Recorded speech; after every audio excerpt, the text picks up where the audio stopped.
Buenos días con todas nuestras amigas, amigos que nos siguen a través de los 96.5 MHz de la frecuencia modulada estéreo de RTP 96.5, en las provincias de Santa Elena y Guayas 98.7, en la provincia de El Oro. Muy buenos días también a la gente del Real Audio, www.rtp.es, un solo clic en todas partes del mundo. Y muy buenos días a quienes nos siguen y nos ven a través de las redes sociales de RTP, el canal de YouTube de RTP, el Facebook Live de RTP, el Facebook Live de su servidor Rodolfo Vaquerizo Blum y las demás plataformas en las que estamos como rtp.es. Bien, como dice Lidia Tjalala, ni la prensa cambia el... Hoy es miércoles 14 de enero. ¿De qué dice acá el Expreso? También dice que es miércoles 14 de enero. Me avisan cuando tengamos a la invitada. Ya. Ya aquí la tenemos.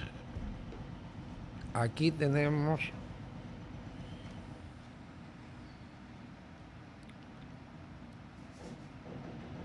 Ya la tenemos en la línea.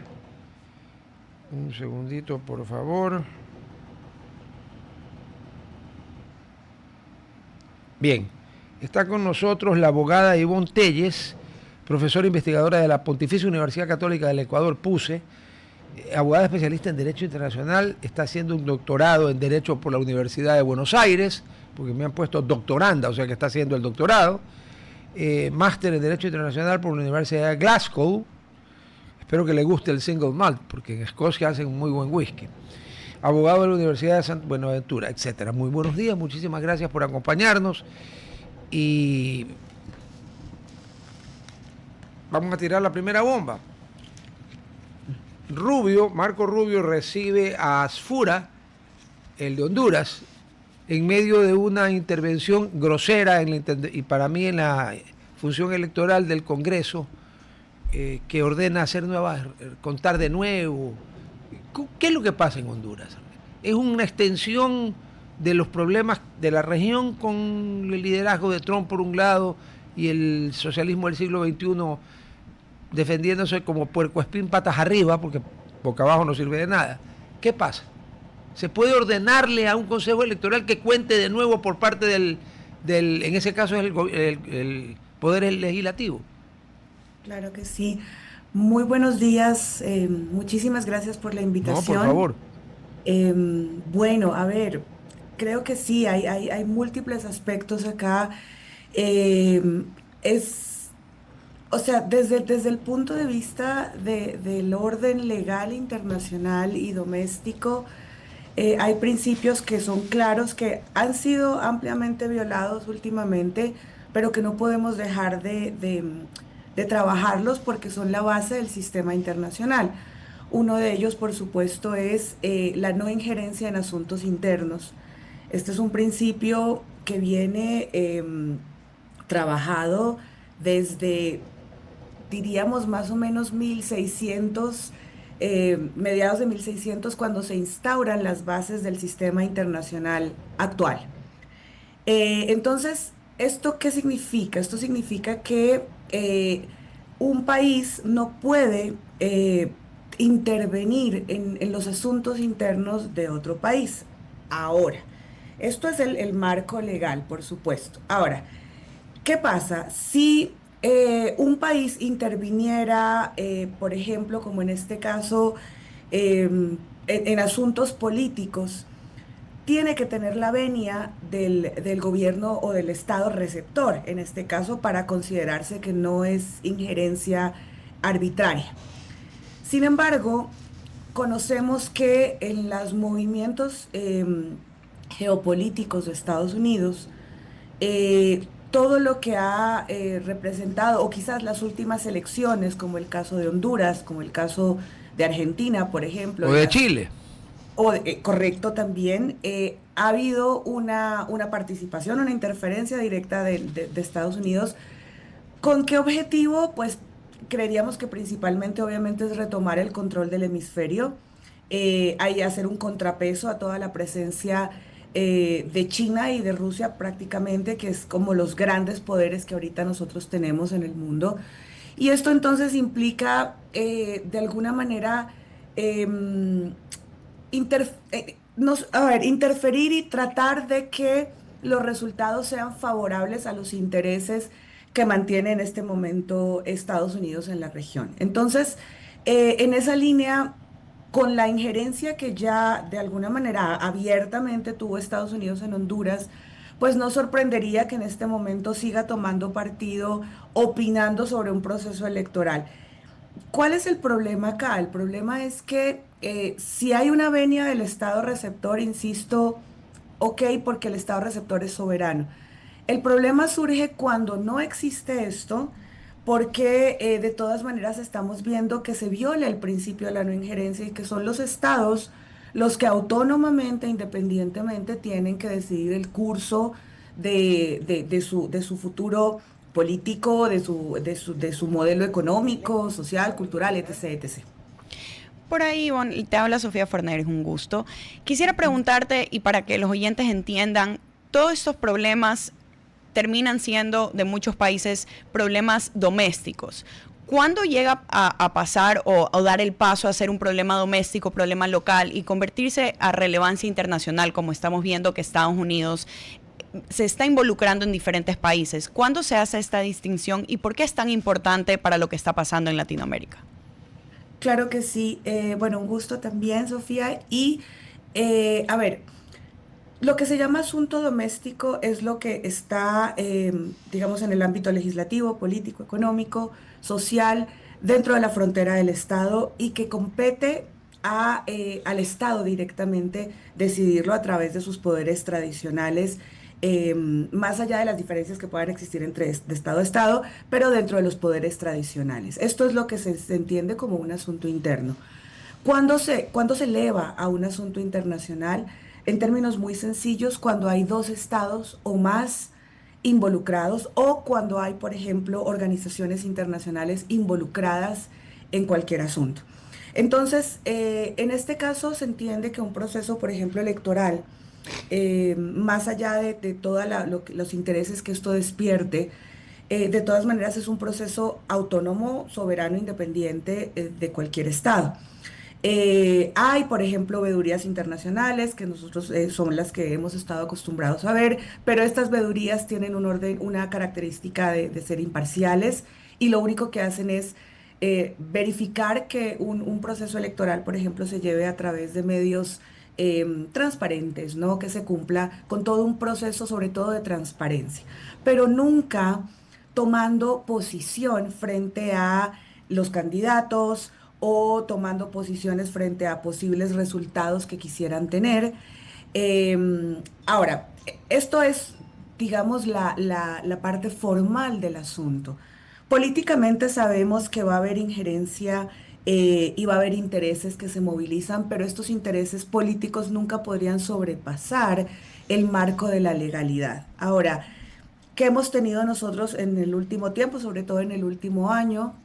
Pues hemos visto a un gobierno de Trump que lo catalogamos como esta realpolitik, ¿no? O sea, que se sale de todo el contexto tradicional, que ha hecho abiertamente, digamos, sus hechos, sus manifestaciones, sus declaraciones son abiertamente opuestos al sistema multilateral, como por ejemplo el retiro que acaba de hacer del Estado de varias organizaciones internacionales, porque hemos visto de manera abierta declaraciones poco diplomáticas, poco ortodoxas, que representan una afrenta a este sistema internacional, tal como ha sido edificado hace 80 años con la instauración de las Naciones Unidas. A ver, en el caso de Honduras hubo elecciones con veeduría. La candidata del gobierno sacó alrededor del 20% y el señor Asfura, derecha, y el señor Nasralla, derecha, se repartieron ahí, close call, como dirían en los hípicos, y por una cabeza, por una nariz, el tango de Gardel, por una cabeza, ya, en honor a Leguizamo, el gran hockey argentino que había en ese tiempo. Mi pregunta es, cuando en un país, en este caso Honduras, el equivalente nuestro de Asamblea Nacional le ordena al equivalente nuestro del Consejo Nacional Electoral que vuelva a contar los votos, en mi opinión, está rompiendo el orden democrático institucional. Al menos aquí en Ecuador eso no se puede. La Asamblea Nacional no le puede ordenar al CNE que vuelva a contar, ni le puede ordenar al Tribunal Contencioso Electoral cómo fallar. En Honduras, en una reunión del Parlamento en el cual 128 diputados, porque allá se llaman diputados, no pudieron entrar a la votación porque se lo impidió el gobierno, que todavía le quedan pocos días, pero le quedan. Entonces uno dice, sí, y aquí hay una frase que me gusta mucho del ex vicepresidente y ex canciller argentino Carlos Rucauf, que fuera vicepresidente de Carlos Saúl Menem, y cuando se desarrolla el concepto de soberanía viene de soberano. La soberanía se inventa para justificar el poder que, comillas, venía directamente como por un tubo de Dios, como que si Dios se metiera en esas cosas en caso de existir. Y claramente la soberanía no radica en el rey, el emperador, la reina, el presidente, la presidenta, radica en el pueblo. Entonces aquí hay una clara violación de soberanía por parte del Estado hondureño. Trump no es que ha dicho voy a invadir Honduras, pero al recibir al presidente proclamado por el equivalente de ellos, el Consejo Nacional Electoral, de alguna manera le está dando un espaldarazo a su candidato, porque él nunca negó que él quería que Fura gane. Ha ganado muy estrecho. Pregunto yo, cuando un país, Honduras no ha llegado a los extremos de Venezuela, cuando un país tiraniza a su pueblo, lo masacra, como en Irán, donde ya van más de 2.000 o 4.000, dependiendo de las cifras, está entre 2.000 y 20.000. Me quedo con 2.000 en las semanas de protesta. La soberanía no radica en el ayatolá Jamenei, porque en ninguna parte del Corán dice eso. Cuando pasan esas violaciones internas, ¿hasta qué límite se puede llevar, para hablar en términos latinoamericanos, a qué extremo se puede llevar la doctrina Estrada, que es la doctrina mexicana firme política, el ancla política de la política exterior mexicana es la doctrina Estrada? No intervención en los asuntos internos de otro país. Obviamente la doctrina Estrada está basada porque tiene de vecino al que tiene de vecino. Bueno, pero ¿hasta dónde se puede estirar el chicle? O sea, ¿hasta dónde un gobierno puede hacer lo que le da la gana con las elecciones, por ejemplo, masacrar gente? Porque estirando el argumento, con esa lógica, pues cuando Adolf estaba en Alemania era un asunto interno de los alemanes. Resulta que no era. Claro, estoy exagerando el argumento, ¿no? Pero ¿hasta dónde? ¿Hasta dónde es hasta dónde el derecho internacional es una camisa de fuerza que impide que se logre parar la tiranía o los abusos, para hacerlo más suave? Ok, bueno, hay múltiples elementos dentro de lo que me plantean. Voy a tratar de ordenarlos. Lo primero, la, yo no soy, por supuesto, experta en el orden doméstico hondureño, pero, como bien dice, hay una serie de lógicas que demuestran que el poder legislativo no tiene interferencia, ni injerencia, ni poder sobre el poder electoral, porque esto parte del proceso de división de poderes que nos caracteriza y de manera particular a los países de Occidente, como lo es Honduras también. Entonces, claro, es lo que estamos viendo acá es de alguna manera, diría yo, muy, muy coloquial, ¿no? Como patadas de ahogado, es decir, cómo el gobierno, a través de su poder legislativo y de su bancada, trata de deslegitimar o desvirtuar el proceso electoral que acaba de pasar en Honduras. Entonces, esto por este lado, claro, yo creo que sí es sujeto y susceptible de críticas en cuanto a la transparencia y en cuanto a la, a cómo se permea los poderes internamente precisamente para tratar de que permanezca un poder frente al Estado hondureño, como es en este caso. Eso por un lado. Ahora, por otro lado, respecto, por ejemplo, de la posición de Estados Unidos, o sea, indudablemente hay libertad para que, por ejemplo, Estados Unidos o cualquier país pueda tomar partido respecto de uno u otro candidato. ¿Que lo puede hacer? Claro que sí. Ahora, Eso, o sea, me refiero a esto, no estaría en contra del orden legal internacional. Pero justamente trayendo a colación la doctrina Estrada, que creo que es muy pertinente el comentario, lo que hemos visto nosotros en la diplomacia internacional es que los países tratan en lo posible de no emitir comentarios de favoritismo respecto de uno o de otro, tratan de matizarlo un poco para efectos de que, ok, el país será autónomo y definirá, y el pueblo definirá a quién elige en cualquier espacio, en cualquier territorio. No siempre lo vamos a ver, vemos que la política cambia, que los mecanismos de hacer política cambian, que ahorita se hace política en redes, etc. Y esto podría también darnos a entender por qué Trump, por ejemplo, y el gobierno de Estados Unidos, que tiene unas formas distintas, disruptivas al poder, al orden natural, estarían, digamos, actuando de esa manera de una forma abiertamente opuesta al Estado hondureño en el sentido de apoyar a un candidato que es de la oposición y que es quien habría ganado las elecciones en Honduras. Ahora, obviamente, por ejemplo, no podemos desconocer que hay una serie de promesas y de movidas políticas dentro de este apoyo a Honduras, como en el caso de el indulto que le hace Estados Unidos a este expresidente hondureño que estaba con una condena en firme por narcotráfico. O sea, son una serie de situaciones que demuestran el favoritismo de Estados Unidos, pero no podrían, o sea, por más allá de que sean quizás ética o moralmente discutibles, no podríamos plantear que necesariamente están rompiendo el orden internacional. En este caso, en este En caso. este caso, Porque además lo correcto, indulta en Estados Unidos, porque a él lo juzgaron en correcto, Estados Unidos. exacto. O sea, tiene la potestad de Ya. hacerlo. Insisto, así podamos moralmente o éticamente plantear inquietudes, legalmente lo puede hacer porque está dentro de su jurisdicción. Y además, legalmente lo ha hecho porque lo quiere de testigo estrella en el juicio contra el señor Maduro. Correcto, A ver, aquí, correcto. si alguien Exacto, no hay cree que... puntada sin No, dedal. exactamente, me quitó la frase. Si alguien es tan ingenuo de creer que Trump así estaba paseando un día, olió las rosas y dijo, uy, este señor lo han metido preso por meter 400 toneladas de cocaína a Estados Unidos.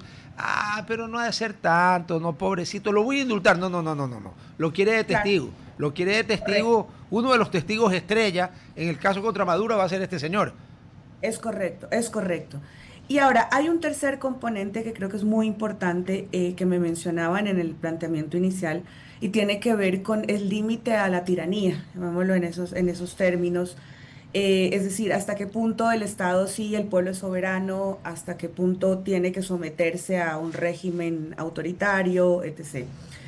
Acá tenemos un problema, sí. La soberanía es un concepto que es parte, es un elemento fundamental del sistema internacional, pero al mismo tiempo es ese límite entre y esa membrana que, digamos, permite que se viole el orden internacional y al mismo tiempo evita que el orden internacional tenga injerencia dentro del territorio. Corte la radio. Entonces, a la luz de eso han salido, por ejemplo, una serie de doctrinas, son doctrinas, no son normativas, como la doctrina de la responsabilidad de proteger, que surgió a principios de siglo, en donde se dice que la comunidad internacional tiene la responsabilidad de actuar para salvaguardar los derechos de un pueblo cuando el Estado no puede o no quiere tomar acción, por ejemplo, como en el caso de venezolano, por ejemplo, o Irán u otra serie de ejemplos que O vienen. Yugoslavia,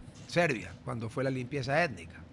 Correcto, o sea, dicen, teóricamente bajo el régimen de derechos humanos debería la comunidad internacional entrar. ¿Cuál es el problema de esta doctrina? Porque en el planteamiento es muy interesante. El problema fue que esto se da más o menos en el 2005. Y esta doctrina, la responsabilidad de proteger, fue utilizada o mal utilizada por potencias para disfrazar el intervencionismo. Entonces se cayó. De alguna manera su legitimidad se cae porque se dice, bueno, no es que la comunidad internacional esté interesada en proteger a los pueblos del mundo, sino que lo que tiene son intereses económicos, políticos, etc. Entonces ahí se desvirtuó esa figura. Pero es en efecto, y yo coincido, no podría ni siquiera responderlo de una manera claroscuro, porque digamos, los regímenes, los gobiernos de los estados tienen un límite a su actuación. ¿Cuál es el límite? El régimen internacional de los derechos humanos que opera todo el tiempo. Y eso hace que el uso de la fuerza y todo lo que hacen esté limitado por la obligación de respetar los derechos y esto implica las libertades, etc. La vida, por ejemplo. Claro, obviamente, o sea, todo lo básico, ¿no? O sea, todos los derechos. Entonces, ¿qué es lo que pasa? Lo que pasa es que con los límites que tenemos y el ejercicio soberano que puede ser tan omnipotente dentro de un Estado y la imposibilidad de que la comunidad internacional entre y cuando ha entrado, lamentablemente no ha entrado con las mejores intenciones. Entonces, claro, esto termina dejando en desprotección a aquellos pueblos que están sujetos a regímenes autoritarios, regímenes con tiranía, etc. Por ahí quisiera preguntar, sabemos que Estados Unidos se ha involucrado en mucho de Latinoamérica, pero ¿qué peso real tiene Latinoamérica en la política exterior de Estados Unidos? ¿Cómo las políticas específicamente estadounidenses, sí se ve algún impacto que pueda llegar a tener Latinoamérica o solo lo estamos observando como menciones que tiene Trump, ideas, pero no hay un plan más allá de lo que están ejecutando en estos momentos? Bueno, ese es otro factor importantísimo. ¿Por qué? Porque, a ver, Latinoamérica, si nosotros nos devolvemos un poco en el contexto histórico como para entender dónde estamos ahorita, Latinoamérica es una región, primero, digamos, geopolíticamente sumamente importante en cuestión del control, el acceso a territorios, el acceso a mares, o sea, estamos hablando de la parte extrema polar del sur, estamos hablando del Atlántico, estamos hablando del Pacífico, estamos hablando del Caribe, estamos hablando de una región que tiene dos caras. Por un lado, la mayor producción de coca la tenemos nosotros en Latinoamérica. Segundo, tenemos por otro lado unos países absolutamente ricos en recursos naturales, léase por supuesto petróleo, minería, carbón, oro, piedras preciosas, litio, y por mencionar quizás las más relevantes. Adicional a ello tenemos agua. Entonces nosotros tenemos una connotación económica sumamente relevante porque nosotros poseemos gran parte de los recursos que se necesitan, no solo para la subsistencia del modelo económico tradicional, sino también para la famosa transición energética y para todo lo que implica, por ejemplo, el sostén del mundo digital, que ahorita se vuelve otro campo de batalla. Adicional a eso, la importancia geopolítica que reviste respecto de los intereses que puedan tener los países contrahegemónicos, en este caso como son China y Rusia, dentro de la región. China se ha expandido en los últimos 30 años de una manera muy suave, es decir, lo denominamos así porque no la vemos digamos, involucrada en grandes conflictos. Pero sí, al contrario, a través de un soft power, China está presente en toda Latinoamérica, en toda América, está presente en toda la región africana, está presente, por supuesto, en Asia. Entonces, claro, China se ha hecho de un control económico que esto ha repercutido en el declive económico y también político de Estados Unidos. Entonces, ahorita, con un mandato como el de Trump, en donde viene todo este concepto revisionista a replantear la posición que pudiera haber perdido Estados Unidos en los últimos años, hace que Latinoamérica sea un centro estratégico para los intereses, no solo de Estados Unidos, sino de los otros hegemones. Justamente lo ha mencionado Trump, que tiene la idea o la ideología que bastante del manufacturing, que vendría a ser la composición de los celulares, de todo lo que antes se hacía en Estados Unidos y después se terciarizó más que todo a China.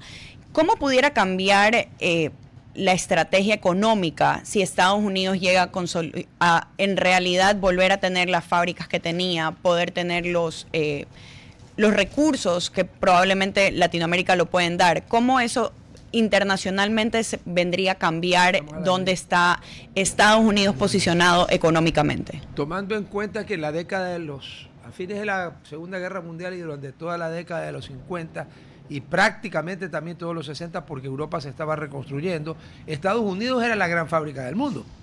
Lo que ahora es China, Estados Unidos era la gran fábrica del mundo, pero no a los precios chinos, porque allá no es que se le pagan $80 o $100 al mes a la gente, allá la gente gana por hora.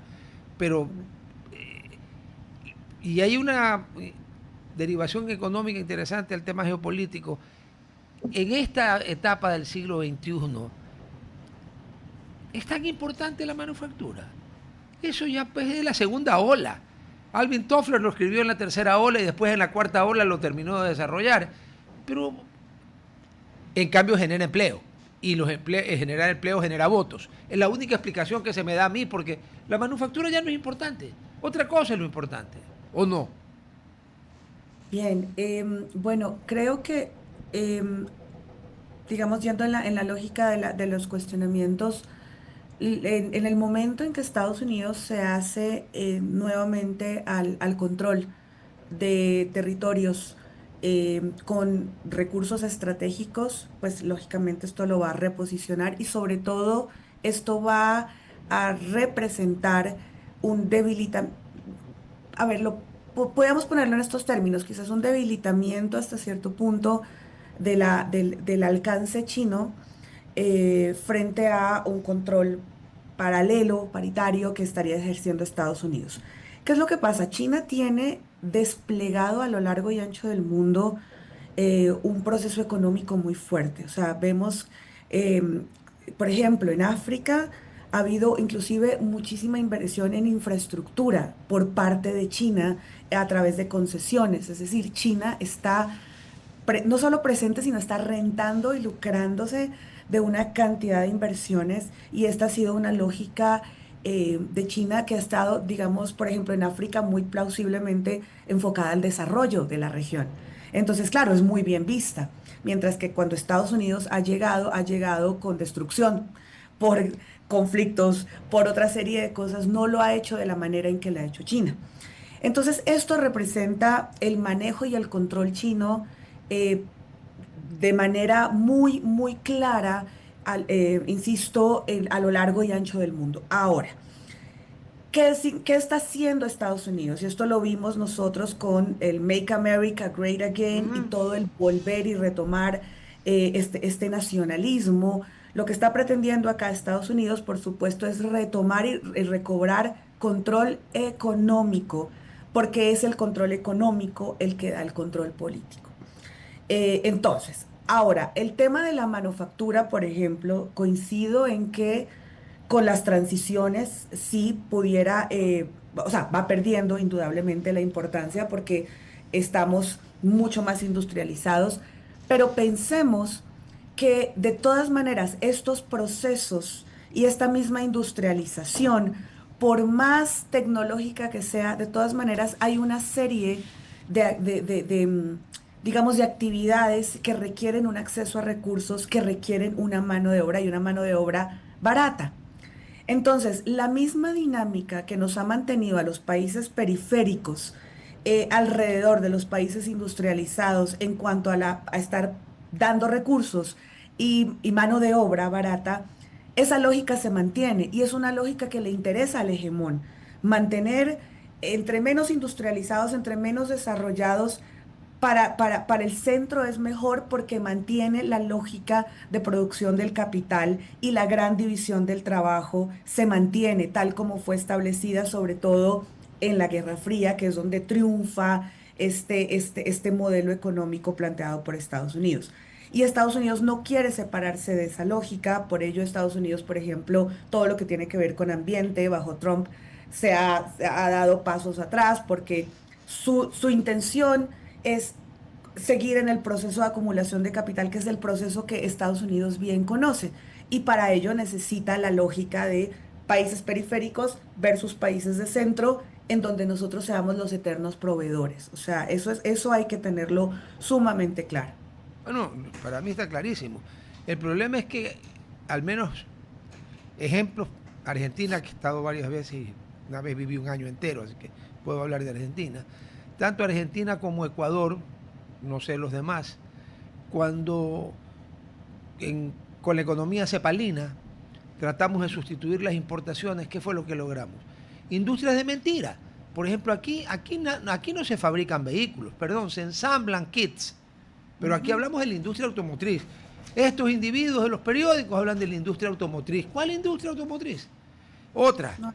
Aquí descaradamente se hace publicidad de que esto está hecho con acero Andec, acero ecuatoriano. Ecuador no hace acero, porque no tiene ni hierro ni carbón. Y resulta que el acero se hace mezclando hierro y carbón. ¿Qué hacen los señores de Andec y de la otra acería que está en Quito? Importan las barras grandes y aquí lo que se hace es perfilar. Pero decimos que es una industria. Y cuando de verdad nos metimos en un tema industrial, y eso era lo que yo le criticaba al presidente Correa, yo no estoy en contra de ampliar a más de lo que nosotros somos buenos, que es la agroindustria, a más de todo lo que usted quiera, pero no en vez de, porque nosotros en Camarón no nos gana nadie. Pero si nos vamos a poner a fabricar carros para competir con Mercedes-Benz, estamos fregados, pero con J, pues, ¿no? Y ¿se acuerda del nanosatélite que mandamos al espacio, el Pegaso? O sea, tuvo más mala suerte que el Pegaso mitológico ese satélite, porque nadie sabe dónde está. Entonces, hay no sé si es un tema, ¿cómo me explico? Cuando México enarboló la doctrina Estrada, Estados Unidos no era lo que era. Cuando el chavismo y los de acá hablan de que ya Bolívar veía con recelo a los Estados Unidos, cuando Bolívar se murió, los Estados Unidos eran de este porte. Eran las 13 colonias y un poquito más, porque ni siquiera Texas era parte de Estados Unidos. Texas se independizó de México, fue un estado independiente y recién en 1845 solicitó la anexión a la Unión. Y la gran marcha al oeste estaba en pañales. Así que Bolívar no pudo haberle temido nunca a Estados Unidos, porque yo creo que en ese momento los ejércitos de Bolívar eran mejores y más grandes que los de Estados Unidos. Pero ahí está el tema nuestro. Tiene que haber alguna razón para que países que no tienen nada, como Taiwán o Corea del Sur, en lo que materias primas se refiere, tengan el grado de industrialización que tienen, y nosotros, que hace 60 años los cuadruplicábamos o más en Producto Interno Bruto. Singapore Airlines, que es una de las mejores del mundo, ¿sabe cómo comenzó? Dando trozos de sandía que se lo cortaban ahí en el avión a los pasajeros para que coman. Así de rudimentaria era la economía de Singapur. ¿Y cuál es la economía de Singapur ahora? Una de las más grandes del mundo. Esto es un tema político, es un tema sociológico, es un tema psicológico, es un tema de ADN. ADN, verá, ácido, no me refiero a ningún movimiento político. Yo el único movimiento político que sigo en mi vida ha sido el PRIAN. Nada que ver. Así que, ¿por qué? ¿Por qué nosotros no podemos? Maquilamos lindo, ¿eh? México maquila, pero es la mayor fábrica de maquila del mundo probablemente. Pero industria propia. Hay una, justamente el año pasado tuvimos el premio Nobel que fue otorgado a estos dos investigadores por su libro que se llama ¿Por qué fracasan los países? Estaba pensándote y pensando en el libro mientras te escuchaba, porque hace un análisis muy interesante respecto de justamente eso, o sea, por qué, por ejemplo, países como los nuestros, por qué Taiwán sí, por qué Singapur sí, por qué Corea del Sur. nosotros no. Exactamente. Ahora, hay algo interesante, yo voy a tomar quizás algunas reflexiones que plantea el libro, que me parece muy, muy interesante, y tiene que ver con una diferencia. Dice que hay, dentro de los procesos de desarrollo y devolviéndonos casi que a Roma, porque se devuelve a las civilizaciones más antiguas, se hace como un análisis de todo lo que pasó, inclusive con los imperios incaicos, aztecas, todo lo demás. Pero llegamos a un punto dentro de la modernidad en donde se hace una diferencia entre las economías o los modelos extractivos, que llaman ellos, así le denominan, y los modelos inclusivos. Ese es el nombre que le aplican. Pero esto podría ayudarnos un poco a responder la inquietud. Y lo que ellos han encontrado es que Más corto. una de las grandes respuestas es el modelo político que se adopta en los estados, que permite o no permite, facilita o no facilita, por ejemplo, el desarrollo de la industria. Entonces, ¿qué fue lo que pasó con Estados Unidos?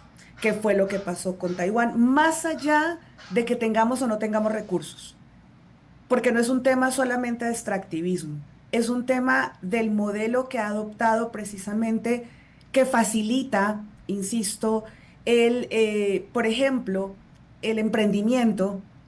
Entonces habla de una distinción entre qué pasó, por ejemplo, con los grandes inventores del siglo XVIII, siglo XIX, en países como Gran Bretaña o países europeos, en donde, por ejemplo, tuvieron hasta en su momento la posibilidad de proteger y patentar lo que ellos estaban trabajando de manera tal que tuvieran no solamente una generación de riqueza, sino la probabilidad de extender esa riqueza. ¿Qué fue lo que nosotros, países como los nuestros, hemos carecido de esos modelos políticos que permiten justamente un pleno desarrollo y, por ejemplo, que el surgimiento del emprendimiento no se vea como lo vemos nosotros en nuestros países? Simplemente el puesto de arepas, el puesto de empanadas, la venta de X o Y cosa, en donde caemos no en emprendimiento, sino en emprendedurismo, emprendedurismo, pero por falta de oportunidades, que es distinto a un modelo político económico que permita la generación de oportunidades, pero protegidos dentro del modelo político. Entonces, ¿qué es lo que ha pasado? El modelo extractivo, a la luz de esto, ha sido un modelo que ha sido manejado por élites dentro de los distintos espacios, eh, administrado desde y para las élites productivas, económicas, políticas, sobre todo económicas, y esto ha dejado marginada a la población. Los modelos inclusivos adoptados en otros países lo que han hecho es permitir, sin dejar de manejar a las élites, pero también permitir la inclusión de otros actores. Me refiero al pueblo, básicamente, en términos muy generales. Entonces, tomaría un poco de este planteamiento que me parece muy interesante, quizás para explicar qué es lo que a nosotros nos margina. Específicamente, quisiera yo meterme un poco a lo que viene a ser intervenciones indirectas que vemos un poco en Latinoamérica, específicamente no digo la de Venezuela porque eso ya fue un poco indirecto que terminó siendo directo. Pero ¿qué límites reales en esta estructura económica, en la posibilidad de que Estados Unidos en realidad tenga influencia en países latinoamericanos? ¿Qué límites existen con una intervención indirecta que es la que normalmente escuchamos, es la retórica de gobierno en Estados Unidos? Ellos tratan de siempre mencionar querer indirectamente tener ciertos territorios, y ahí nos movemos un poco hacia Greenland, no específicamente con un ataque armado, pero ¿es real es real esa influencia que tienen? ¿O qué limitantes pueden tener que han ocasionado que el gobierno de Estados Unidos, por ejemplo, en Venezuela, tenga que intervenir con una misión específica para acoger a Maduro? Porque vemos que no hay una respuesta específicamente del gobierno local a hacer lo que Estados Unidos quiere. Ujú. Bueno,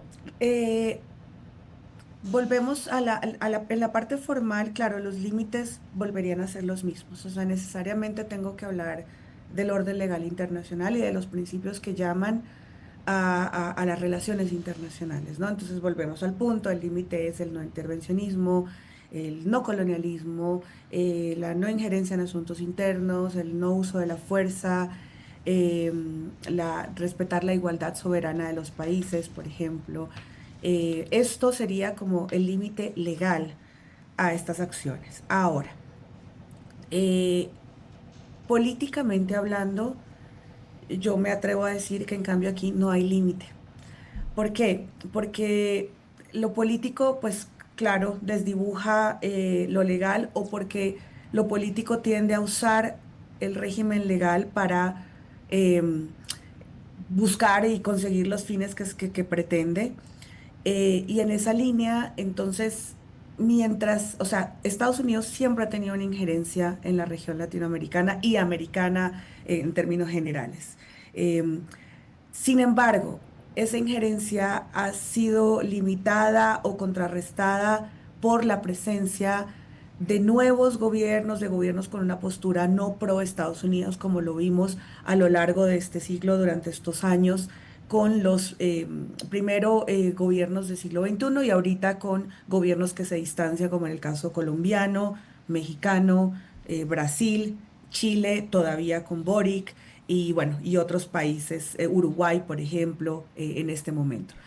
Entonces, en esta línea, creería que más bien entramos en una lógica no legal, sino política, respecto de cuál va a ser el límite que podrían poner los estados latinoamericanos a la injerencia estadounidense, más no es la capacidad que tenga Estados Unidos de interferir, porque sabemos que políticamente, económicamente, militarmente, tiene todos los recursos y la potencialidad para doblegar a cualquiera, si lo pongo en esos términos Bueno, tan así es. pragmáticos.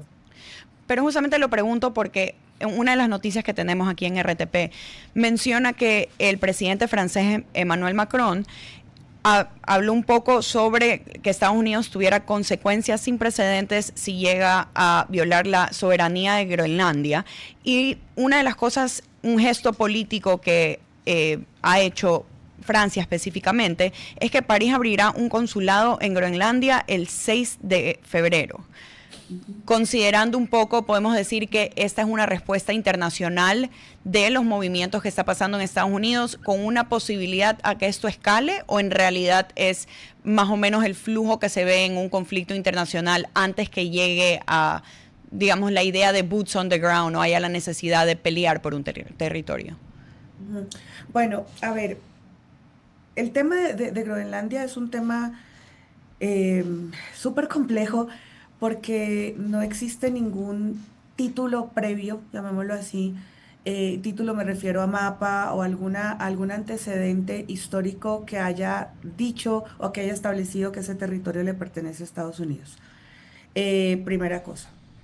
Que haya una posible cercanía eventual a territorio estadounidense, digamos, en el Supremo Norte, pero eso es algo que le compete a bien o la Corte Internacional de Justicia o el Tribunal Internacional de Derecho del Mar respecto de la limitación, es decir, establecer los límites territoriales de los estados, incluso en acceso a territorio insular, como podría ser el caso de Groenlandia.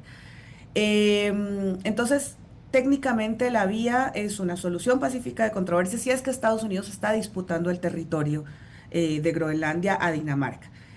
Primera cosa. Eh, Segundo, no, la Carta de Naciones Unidas es absolutamente clara en que no hay posibilidad alguna de intervenir ni de violar la integridad territorial de ningún estado por la fuerza.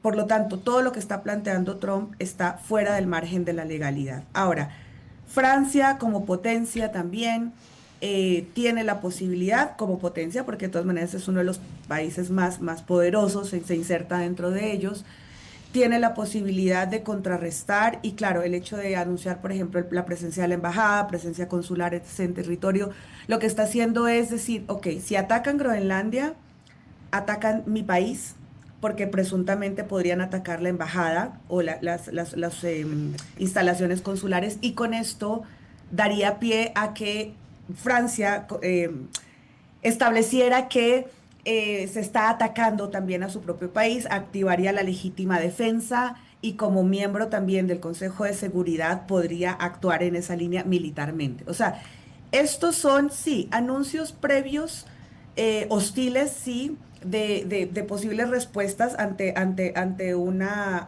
inminencia de un posible ataque, pero sí debe quedar claridad que dentro del marco de la legalidad de ninguna manera esta acción estaría legitimada. El problema es que cuando uno ataca, insisto, si se ataca y se ataca a Francia indirectamente porque estaría atacándose sus instalaciones consulares, esto daría pie a que Francia respondiera. Y esto solamente va a evidenciar un ataque armado, una respuesta armada podría pasar. Entonces, desde donde lo veamos, pues no es la respuesta, o sea, creo yo que de ninguna manera es la vía adecuada. A ver, yo concuerdo con lo último que usted dijo, no es la vía adecuada, fundamentalmente porque la política de Trump y de sus bases del Partido Republicano son no boots on the ground. A los demócratas les encantaba mandar soldados a todas partes. A Trump, no hablo de los republicanos, hablo de Trump. Trump no es partidario de boots on the ground. Por tanto, no va a invadir Groenlandia. Ahora, Francia, económica y militarmente al lado de Estados Unidos, es como un poco más que Ecuador al lado de Estados Unidos, pero no mucho más. Sí, es miembro del Consejo de Seguridad Permanente, tiene poder de veto.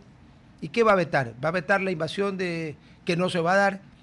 Y hay un tema que históricamente, y mi hobby es la historia, por eso lo sé, si no, no lo supiera. Durante la Segunda Guerra Mundial, cuando el rey y la reina de Dinamarca salieron disparados en un destructor de la armada, un barco de su majestad, en ese tiempo era el rey, His Majesty's Ship, disparados hacia Londres, porque le recuerdo que Dinamarca creo que batió el récord de Colonias. De cortedad de duración de la resistencia a la invasión de Adolf. 5 horas. Bastaron 5 horas para que se rindieran. Holanda peleó 5 días por lo menos. Estos pelearon 5 horas. ¿Qué hizo el rey y la reina de Londres? Le entregaron Dinamarca al presidente Roosevelt. Perdón, Dinamarca no, Groenlandia, al presidente Roosevelt. Ahora, los demócratas que les encantan the boots on the ground no han hecho más barbaridades diplomáticas porque no han podido, ¿no? Entre Roosevelt y Truman le dieron media Europa a Stalin. Carter cambió a Somoza, que era un HDP, por el par que están ahorita, que son 100 veces peores que Somoza, lo cual ya es decir, cambiaron al Shah, que también era otro HDP, pero al lado de los ayatolas es casi San Francisco de Asís, pues, ¿no? Pero bueno, vinieron los demócratas y cuando terminó la guerra, dijeron, ¿saben que nosotros no somos imperialistas? Ese cuento a quién se lo dan. Hawái era un reino hasta que los gringos se lo tomaron, así que no vengan con que son imperialistas. Pero dijeron que no eran imperialistas y devolvían Groenlandia. Y Groenlandia, Francia no va a poder abrir nada en Groenlandia, porque Groenlandia no es un país independiente, es un territorio semi-autónomo de Dinamarca desde hace poquito, porque hasta la década de los 70, si usted me corrige con los datos, era colonia de Dinamarca, un protectorado, al más puro estilo de los protectorados, entre comillas, ingleses y franceses después de la Primera Guerra Mundial en Siria, Líbano, Jordania, Palestina. Vamos a cortar la radio. Ya. Entonces, el tema de Groenlandia, hay una propuesta que creo que es franco-alemana o no, del Reino Unido y Alemania, que entre paréntesis se quedó sin gobierno aparentemente, porque perdieron la mayoría, de que la OTAN en conjunto con Estados Unidos establezca 1, 5, 10, 20 bases militares para garantizar que Groenlandia no vaya a ser ocupada por otros. Entendiéndose por otros, yo diría los chinos, porque yo sí creo en la frase de Carlos Rukauf. Rusia hace tiempo que dejó de ser potencia mundial. Es una estación de servicio con un enorme poder nuclear, nada más. ¿Cómo era la operación especial que iba a durar 2 semanas? Va a cumplir 3 años. Pero por ahí yo creo que tengo un punto y creo que se conecta muy bien. En la historia nosotros hemos visto una división de países, obviamente aliados, no aliados, colonias, subcolonias, pero esta división de territorios la hemos visto antes en una Segunda Guerra Mundial, se la ha visto en conflictos internacionales. ¿Qué tanto nosotros pudiéramos decir que hay una posibilidad de una posible guerra cuando en China se ha hablado, o después de la intervención en Venezuela, han hablado de una especulación de que China pueda intervenir en Taiwán? Específicamente Rusia sigue teniendo el conflicto con Ucrania y las especulaciones es que en la reunión que tuvo Putin con Trump le dio el acceso a que él pueda involucrarse o que Donald Trump pueda llegar a involucrarse en Venezuela. Por eso no vimos mucha defensa de otros países específicamente después de que se llevaron a Maduro. ¿Pudiéramos nosotros decir que se está haciendo una escalada para una posible tensión internacional o en realidad hasta el momento todo queda en lo diplomático? O es un reparto a dos grandes manos que son Rusia y China, con alguna que otra, no digamos migaja, pero pedacitos para Rusia. Sí, a ver, yo creo que estos cuestionamientos son los que nos están ahorita atravesando a todos los que estamos en el área de las relaciones internacionales. Eh, y bueno, particularmente del derecho internacional. ¿Por qué? Porque lo que nosotros estamos viendo y viviendo es que en esta historia cíclica en la que siempre hemos estado insertos, desde inicios de la civilización, estamos viendo que nuevamente entramos en un periodo, en una zona gris, en donde se desmonta los principios básicos que edificaron el sistema internacional hace 80 años. Entonces, una de ellas es, por ejemplo, el tema de la apropiación de territorio por la fuerza o por vías no legales. Esto es algo que quedó claramente establecido después de la Segunda Guerra Mundial, que funcionó hasta cierto punto, que fue respetado, pero que nuevamente queda en este momento a discreción de los poderes hegemónicos. En el caso de Estados Unidos, más allá de lo que hubiera acontecido, porque no podemos tampoco, por ejemplo, ignorar el hecho de que los países europeos, como bien lo decían hace un momento, también fueron países absolutamente imperialistas y absolutamente expansionistas. O sea, digamos, nadie estaría libre de pecado si lo ponemos en esos términos. Nadie, pero Sin nadie, ¿ah? embargo, exacto, exacto. Ni Nadie. Francia, ni Países Bajos, ni Nadie, absolutamente nadie, nadie. ni Bélgica. El Congo belga fue Ca- la colonización más salvaje. Además era propiedad del rey de los belgas, ni siquiera era una colonia de Bélgica, era personal. Ahí le cortaban las manos. ¿Sabe qué? Si hay alguien que no puede hablar ni de salvajadas ni de colonialismo, son los europeos. Los europeos, correcto, correcto, totalmente de acuerdo. Entonces, sin embargo, los antecedentes más cruentos, o el caso solamente por mencionar a Alemania, pero independientemente de ello, situémonos en lo que edifica el orden internacional post Segunda Guerra Mundial. Sin decir que estuviéramos libres de pecado o que eso nos hubiera limpiado de pecado, pero justamente lo que nos edifica.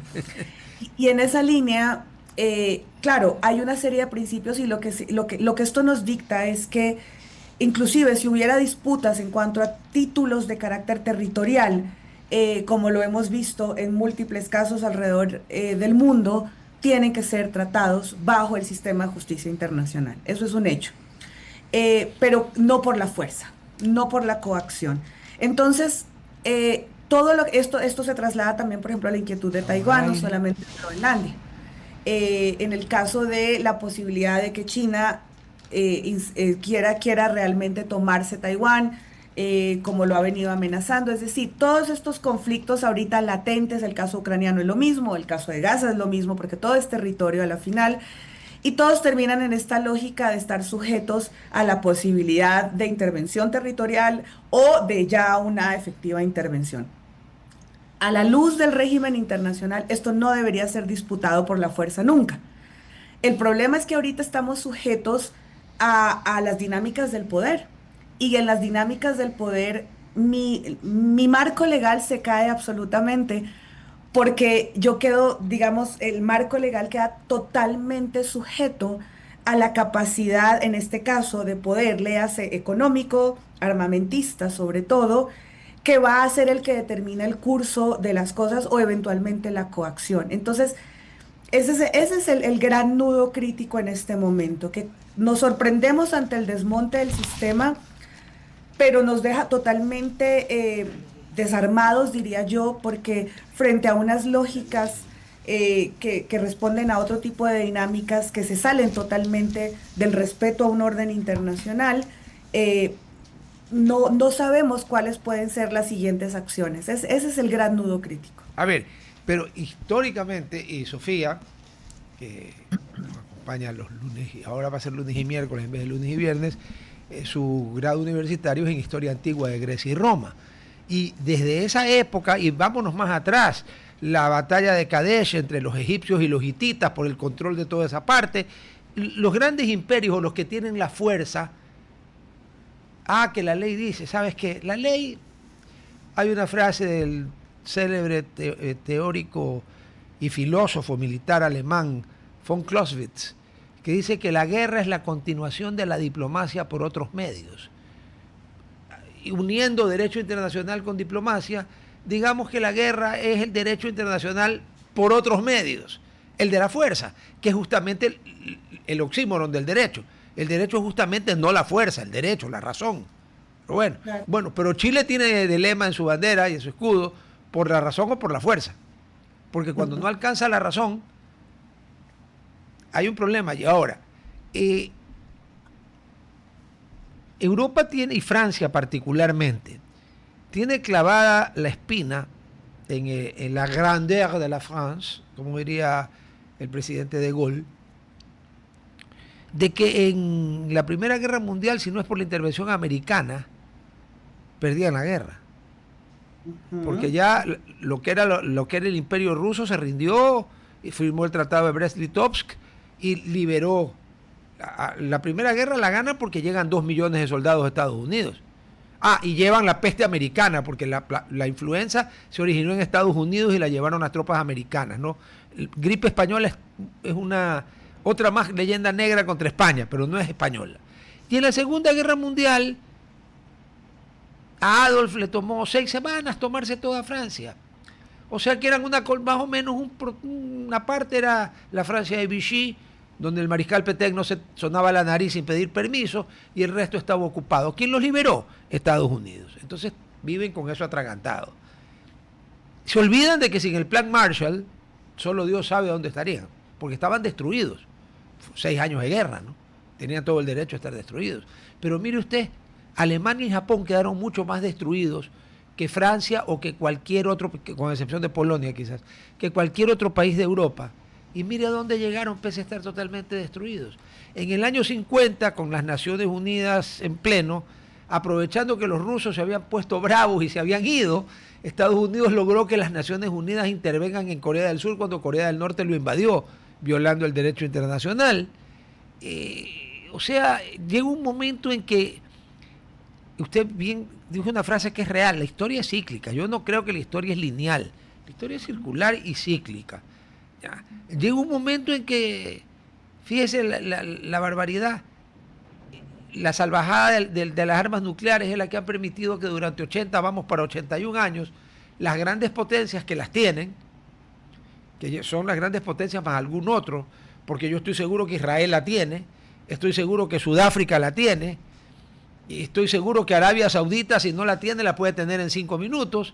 Japón ya la va a tener, porque Japón ya votó a favor de revisar la constitución que el virrey MacArthur les dejó poniendo. ¿Ya? Y por eso en el tema de Taiwán le decía, el reloj no le está haciendo tic-tac, tic-tac a la República Popular China. El arreglo entre Mao y Richard Nixon fue un país, 2 sistemas. Xi Jinping quiere un país, un sistema. Pero Taiwán tiene un tratado de defensa mutua con Estados Unidos ratificado por todos los congresos y los presidentes, que no veo forma de que Trump se lo salte, más Corea del Sur, que ya le dijo a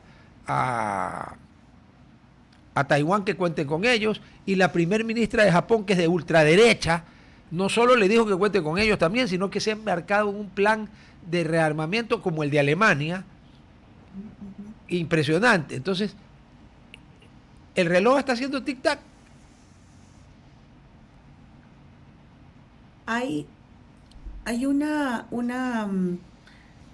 a ver, el tema de China con Taiwán es complejo por algo. Hay otro factor que no estamos tomando en cuenta y que en algún momento salió a colación también, y es que Taiwán tiene eh, el know-how de, digamos, ¿cuál sería? Del tratamiento de recursos como el litio y otros recursos que son la base y digamos, el elemento esencial para productos de carácter tecnológico e, insisto, productos que, digamos, base para la transición energética que es parte de la guerra chino-estadounidense. Ujú.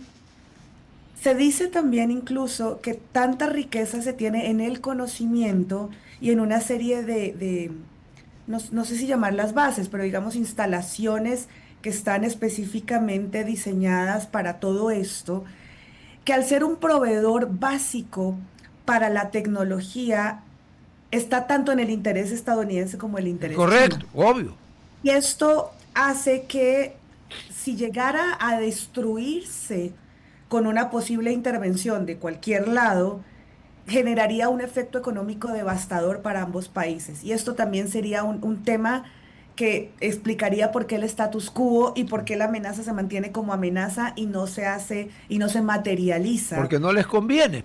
porque no les conviene a ninguno de los dos, a la final, Sí. ni a China ni a Estados Unidos entrar y destruir lo que necesitan para ellos seguir siendo los hegemones tecnológicos en ese caso. Ahora, una cosa que me había olvidado, y con esto ya la dejamos porque realmente hemos abusado de su amabilidad. Fíjese usted, después del armisticio, porque Corea del Norte y Corea del Sur técnicamente están en guerra, en Panmunjom se firmó un armisticio, nunca han llegado al Tratado de Paz, por eso es que la frontera más militarizada del mundo, de lado y lado, es esa. Eh, Corea del Sur quedó devastada porque los coreanos se tomaron casi toda Corea del Sur al principio y luego fue al revés. Pero mire usted, Corea del Sur que en los 50 debe haber tenido un ingreso per cápita más bajo que el de Ecuador, el de Bolivia, el de Paraguay, el de Honduras, pues estaba destruida. Mire lo que es pues Corea del Sur desde hace, no ahorita, ya tienen décadas. El Japón le tiraron 2 bombas atómicas y lo bombardearon sin misericordia. Mire dónde está, desde hace años pues, ¿no? Bueno, de Alemania, ¿para qué vamos a hablar?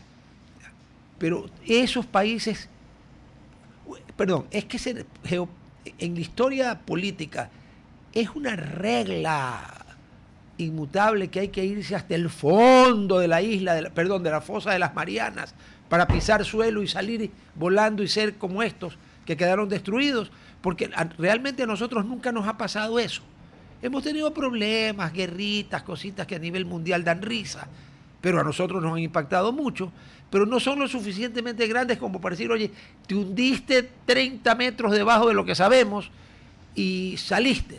Y quizás eso es lo que nos tiene ahí flotando entre lo que sabemos también. No sé, a veces pienso eso. Yo retomo lo que mencionaba hace un momento, porque uno de los casos de estudio más elaborados en el libro que yo mencionaba previamente es justamente Corea del Sur.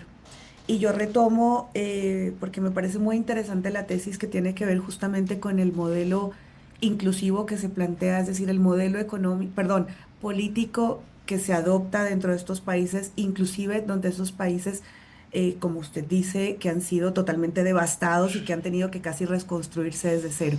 Es decir, podríamos decir de manera, una conclusión absolutamente preliminar y muy liviana, pero podríamos decir que gran parte de la explicación de esto es justamente el modelo político que se adopta, que permite o limita el desarrollo económico a través de un modelo que no se aleja del modelo del capital tradicional, pero que permite la inclusión de otros actores dentro, es decir, que los ciudadanos trabajen como actores económicos, no solamente como receptores de una serie de élites que manejan estos pequeños, digamos, núcleos de poder económico. Entonces, lo podríamos entender en función de ello desde, claro, una investigación absolutamente documentada, y yo retomo la tesis porque no es necesariamente mi área de trabajo, pero me parece un planteamiento sumamente interesante y muy lógico en cuanto a la explicación cuando vemos los casos, llamémoslo así, casos de éxito o los casos como los nuestros que nos mantenemos en esa misma línea. Muchísimas gracias por haber estado con nosotros. Realmente ha sido tremendamente instructiva, Sofía, el tema. Extremadamente. Esperamos en algún otro momento no muy lejano poderla volver a tener y seguir conversando de temas tan interesantes. Entre paréntesis, Taiwán, Corea del Sur y Singapur comparten un oxímoron. Son países fascistas capitalistas. El gobierno decide qué, pero tienes toda la libertad de hacer lo que quieres. Es un oxímoron. Pero bueno, Correcto. muchísimas gracias, muy buenos días. No, gracias a ustedes, encantada de estar en este espacio. Muchas gracias, Gracias un a gusto. usted, gracias. A ver, Sofía Yo. estaba leyendo. Sí, no, Yo estoy Sofía, leyendo. porque si yo digo Sofía, obvio que es usted, porque yo no soy. A ver, un ratito. Creo que... Y allá está. Lo y quiero está hablar. Maricela, o sea.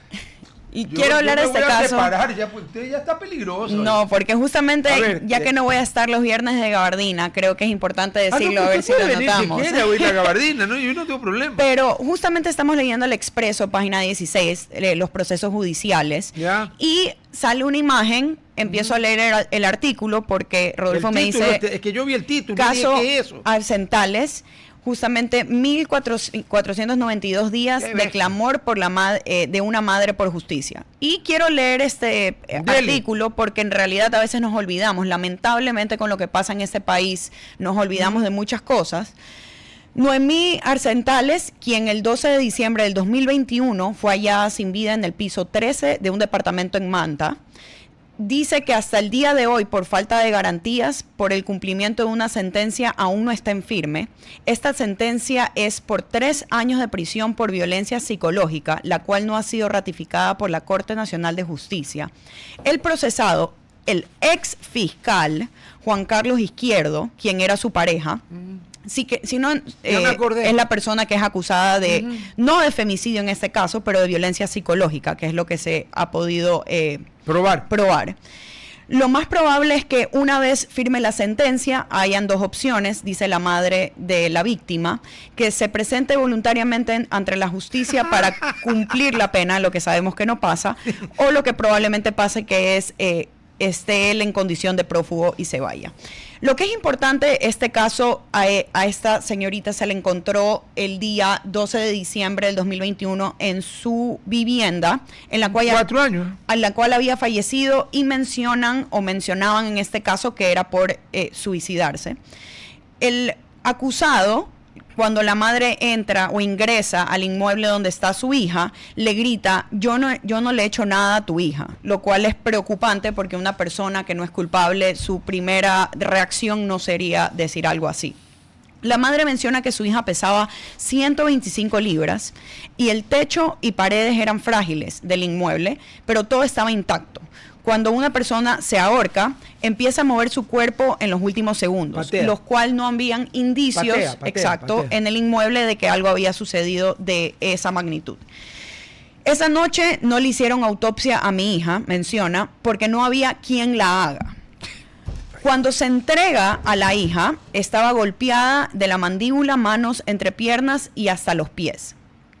La madre también menciona que todo este proceso ha sido muy traumático porque dice que se querían robar el cuerpo de su hija, tuvieron que poner guardias en el cementerio para que esto no pase. Claro, lo querían cremar. Sara cuenta también que ella buscó expertos porque las leyes judiciales aquí le mencionaban que había sido un suicidio. Ella buscó expertos que decían que no era, ya que el cable en el que supuestamente se ahorcó Noemí no había ni huellas, ni chapa, ni habían huellas en la chapa ni en la puerta. Hasta el día de hoy no tenemos muchos indicios de dónde va a terminar este juicio. Ya la mamá de la fallecida quiere que se haga justicia y que sea femicidio, pero hasta el día de hoy no podemos hacerlos, ni siquiera haga cumplir por violencia psicológica. Hagamos una cosa. Como ya tenemos que irnos, con Diana Denis vamos a conseguir a la persona e invitarla aquí, porque no hay derecho, ¿no? O sea, alguien que se suicida, ¿cómo es que tiene golpes? Porque se metió golpes antes de suicidarse. O sea, lo que pasa es que aquí hay gente de la justicia que apesta peor que la M en estado de descomposición. ¿Ya? Nos vemos mañana. Hasta Chao. mañana.